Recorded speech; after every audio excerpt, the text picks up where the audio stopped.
just like the worst type of video to make.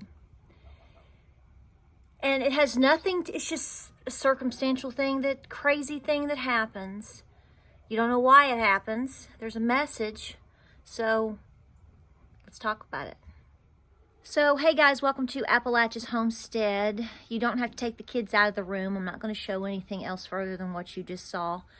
So we were in the barn all morning doing our business. Everybody is doing great. Everybody's doing wonderful. We got a lot of chores done. We packed up at lunchtime after we did our feeding and ran to Rural King for a few quick things. We've come home, and so basically a couple hours later, unloaded stuff, and we've come up to find our largest Tom on the barn floor. I don't like to film and show specific things on my channel because I just think that it's not appropriate per se. You know, there's no reason for me to show him, but to tell you what happened. And I walked into the barn and James said, "You've lost your big turkey."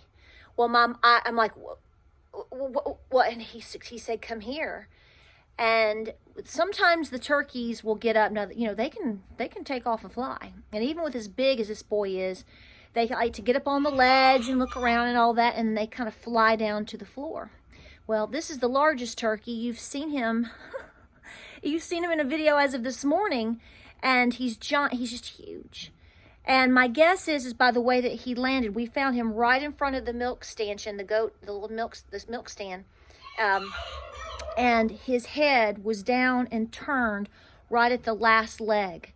So what he did is he jumped and he was flying down, and he literally, it looks like I don't know if he went head first, but when he landed, he hit his head into the stand, and apparently it broke his neck. Total random fluke freak accident. So James was very upset about it. He was examining the bird, and he said he's been here a while. He's stiff. He's this. He's that. And he said he wasn't. Because my first thing was, I said, "Where is he?" Because I'm thinking a fox again, right? No. So we went around the corner, and there he was. And then, of course, I hate to say this, but my next mind was, did Cochise? James said he hasn't been touched. He hasn't been ruffled. He hasn't been feathered. His feathers are down. There's no blood. There's no struggle. Look where he's landed. So, I mean, we're 99% sure that's what happened. In addition to that, so a lot of you have asked about this, none of our turkey eggs are fertile right now. The ones that were in the incubator, so I turned them, and I checked them 2 days ago, and I told James, I said, "You're not going to have any turkey babies," which he's a champ, because he said, "It's okay, spring will come, it'll be okay." He said, because we've turned 8 turkey babies into 9 goat babies. We got our hands full right now. So he was very positive about it. You have to be. But this is the conversation that we just had, and this is what we talk about a lot, is James immediately said, he said, "We deal with so much life and death, and you never know, you don't know how," in which that led into him saying, our ancestors were such hard people. So I was taking care of the quail. He said, "I'm going to move the bird, blah, blah, blah, blah, blah." And we started talking, and I said, this is a moment. A lot of times when I make videos, it's literally like this. Something happens, or I'm doing something. Sometimes I think I'm going to film it, and I don't. And so this is a moment, I think right now, in this new year, I think this is a conversation we should visit again and again and again. Because I think a lot of people don't understand that they are here for a reason. Your people and everything they went through, they went through that for a reason. We have a purpose today. We have choices today. And so I'm not going to let my bird go in vain. I'm going to take this opportunity to express myself, and I hope we can come to some conclusion together on how we get through all this together. Here's the hard part about this. I do think that the bird is too far gone for me to dress it out. I mean, we're talking several hours he's stiff. Now, some of you will argue with me and say, you should have done it. But by what I know, by what I understand, I need to do it pretty immediate. I mean, he's been, this sounds so bad, but since he's gone, he's been kind of marinating in his death juices. And I'm not sure at this point, in a desperate situation maybe, but I don't think that we're going to be able to handle that. So we're probably going to bury him and move on. We do have other turkeys and things going on. But here's the thing. What if this had been your only turkey, one of your only sources this year? And what if, you had a tom and a hen and it was a very important time for you to expand for a food source, and you just realized that you weren't having any more turkey babies right now because your eggs aren't fertilized, or, maybe the eggs got scattered. So now you're left with a hen and you have no tom, and you can't even, would you risk eating the tom? What do you do? See, like right now, if I want turkey, I'll just get in my car and go this way, that way, or this way. It might take me a little bit, but I'll go in and, how do you want your turkey? You can get it any which way you want. It wasn't that way for great-great-great-granny. It wasn't that way. And they survived, or they survived to a point to give life to the next generation, and that generation gave life to that generation to give life to you. We have lost sight in that. I mean, that's why I tell people all the time, please get involved with your ancestry. Some people find it a waste of time. Why should I study dead people that I never met? Those people and their struggles and their life and everything they went through and survived is how you got here.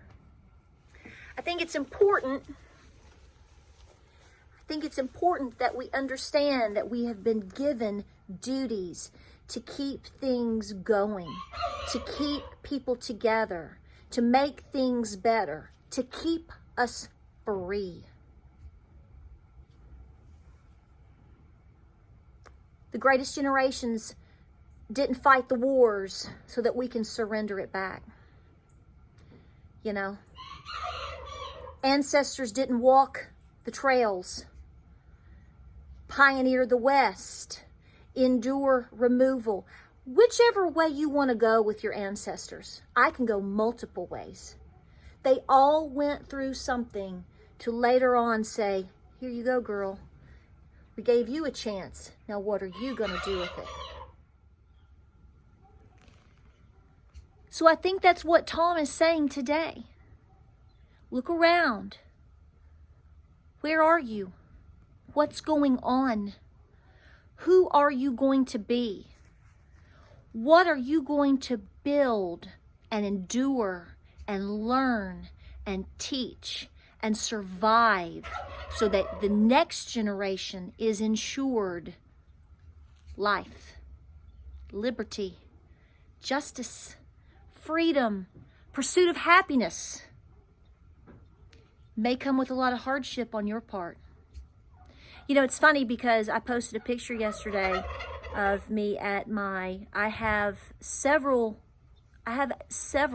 courses through the Daughters of the American Revolution. Two in particular I'm very attached to is a grandfather and his father. So it's two grandfathers. Two. I had a 7th great-grandfather who came over from Antrim. He had 9 children, 7 sons and 2 daughters.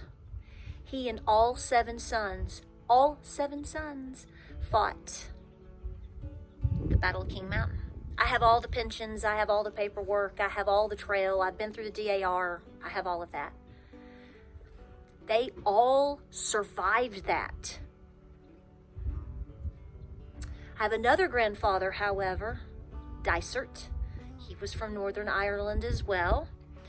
Fortunately, he had a daughter, had several children, and I come through one of his daughters.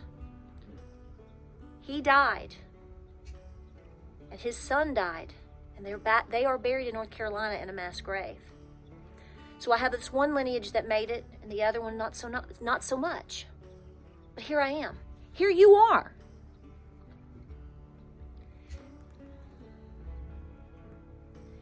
We can't let things stop us. We have to learn to persevere. We have to learn to work together. And we have to always remember who and what we come from, because that is what gives us the strength to carry forth. So this did not happen in vain today. This is to center us again, because my husband said, he's like, we're so much give and take, gain and loss. Yes, some are good and some are bad. The question is, what are we learning from it?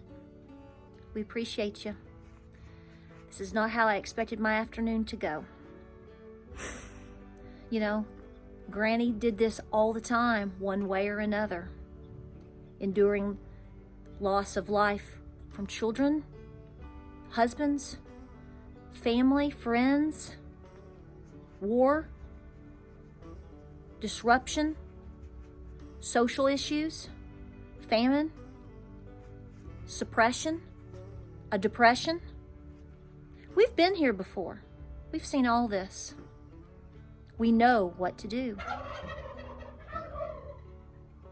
Stay the course. We'll see you on the next video.